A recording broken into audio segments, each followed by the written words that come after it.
Just a couple of years ago, I had the great privilege of going on retreat with a priest from the country of Rwanda in Central Africa, and his name was Father Ubald.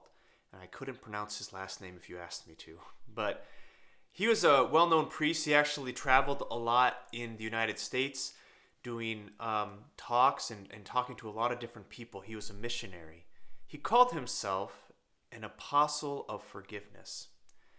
So Father Ubald was ordained a priest in 1984 and then later was assigned a parish. And if you know anything about the country of Rwanda, you know that there was a great genocide there in the year of 1994. And so during that time, there were people who wanted to kill each other because of ethnic differences. There were people of the Hutu clan who wanted to kill those of the Tutsi clan. And it was an ethnic background thing. And so Father Ubald and his family, they were actually part of the Tutsi clan. So he had people who wanted to kill him. Even his parishioners, his own flock there, who wanted to kill him. He luckily was able to make it out of Rwanda safe during that time, but a lot of his family members were not lucky, including his own mother. And so he left Rwanda and he had a lot of woundedness. He said he was with a lot of interior wounds after that. And who wouldn't be after such a traumatic experience, seeing so much horror and death, seeing human being want to destroy another human being. But he felt a calling from the Holy Spirit to return to Rwanda and not to be afraid anymore. And he says that as soon as he got back to Rwanda, he started to work for reconciliation, for forgiveness.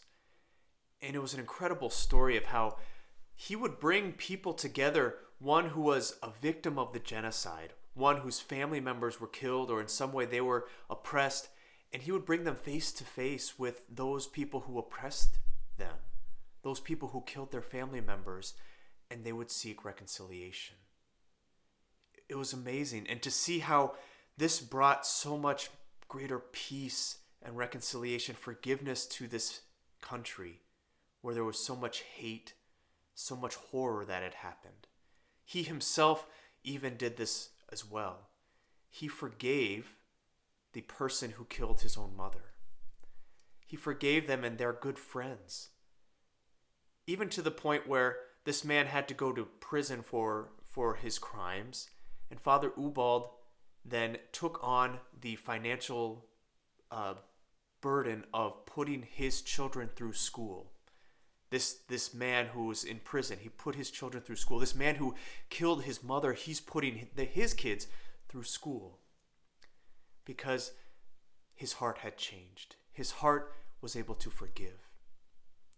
It's this kind of forgiveness that Jesus calls us to today in our gospel. And we're kidding ourselves if what Jesus is calling us to, if we think that it's easy or that it's a simple part of his teaching. This is probably one of the hardest gospels we'll hear throughout the whole year. Because how do we not condemn others? He says to love your enemies, to do good to those who hurt you, to bless those who curse you. Don't judge and you won't be judged. Don't condemn and you won't be condemned. This is hard stuff. And we know that we never succeed totally in this. We never actually do well with this. Because when we're hurt, we want to hold on to that. When someone hurts us, it's hard to forgive. It's hard to forgive because we have this wound within us.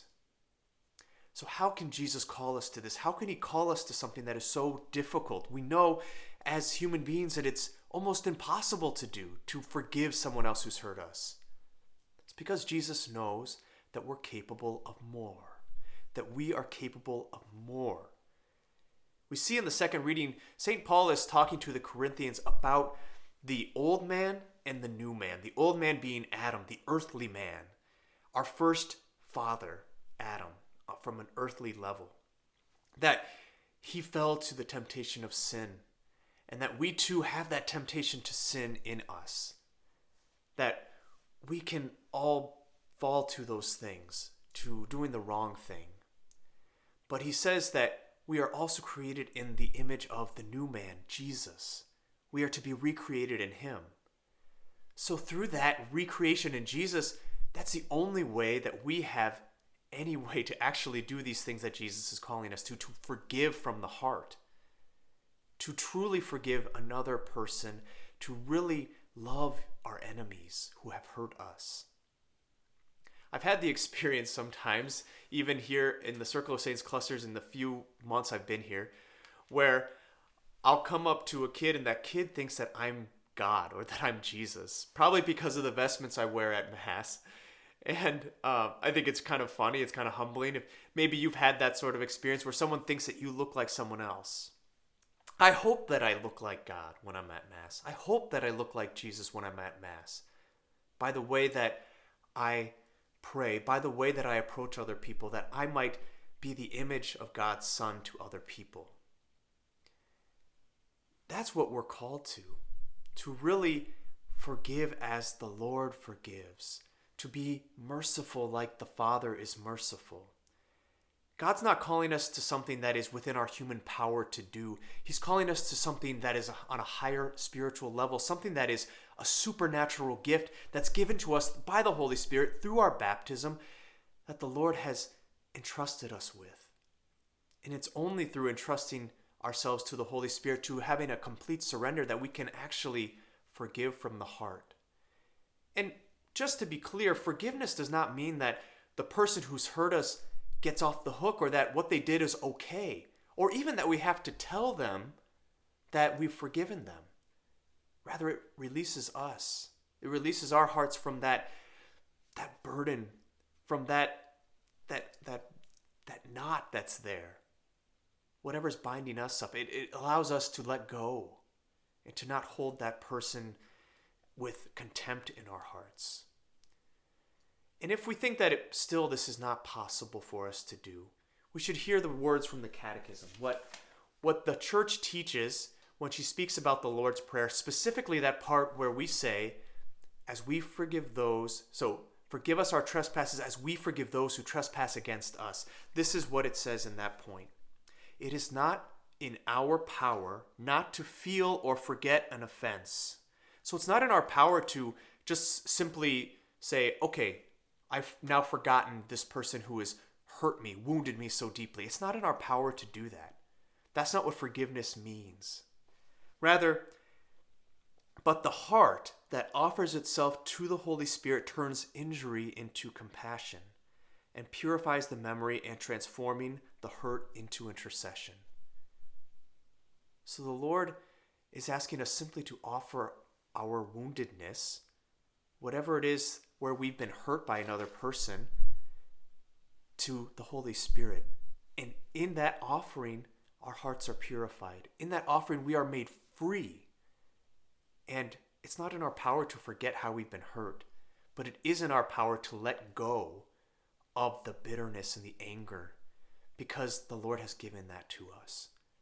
And it can transform that bitterness and anger into intercession for the person who has hurt us, to rather than wishing evil upon them, to begin to pray for them, to perhaps to see them with God's eyes, to see and maybe even pity some of the difficulty they're going through.